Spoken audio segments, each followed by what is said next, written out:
Good morning, everyone. Welcome to the Weekly Wave. We're going to go ahead and get started. Our first slide is going to address the class size app. As everybody knows, it's out there on SSO. We've been given the due date of 12/8/2021. Again, your data is coming from your October 1st FQSR, SPR, and the WAVE data using the section enrollment data. We are required to report to the legislature on January 1st, class size for all grades and districts pre-K through 12.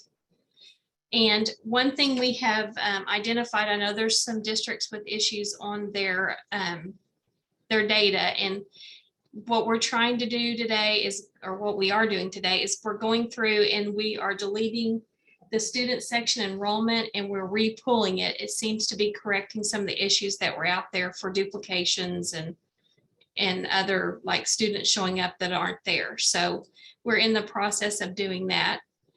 If you have any questions regarding this app, it should be directed to accreditation, and issues related to the app itself should go to Dean Hupp, and his email address is provided on this slide. It's dhup@e2inttech.com, or you can email accreditation@sde.ok.gov.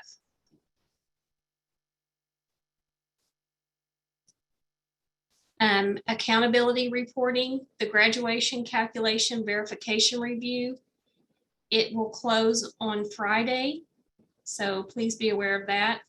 And your assessment pre-code, it opened on November 16th and it closes on January 12th of 2022. We are working on the new transfer app. It will be available on January 1st, 2022. SDE will create the transfer forms for families and districts.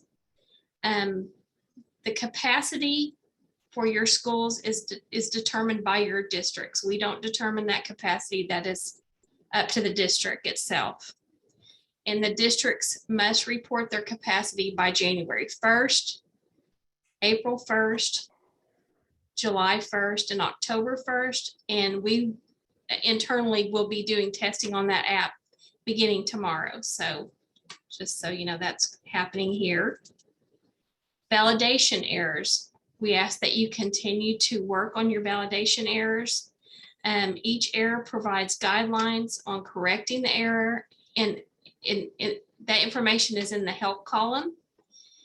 Your SIF XML field is data that can be provided to your vendor for assistance in resolving the error.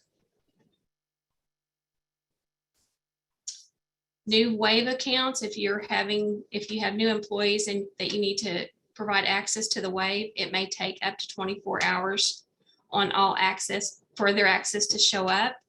And you must contact OMES to set that up.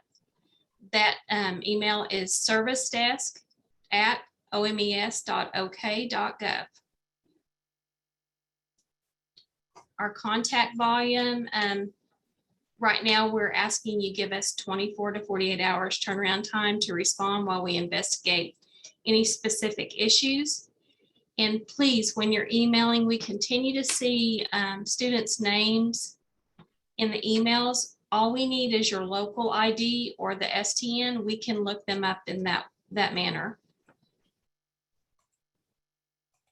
And if you have questions, they need to be sent to studentdatainfo@sde.ok.gov.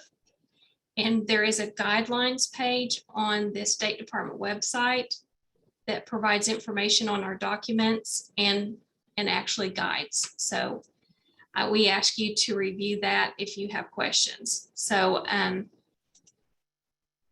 going to go ahead, and I see we have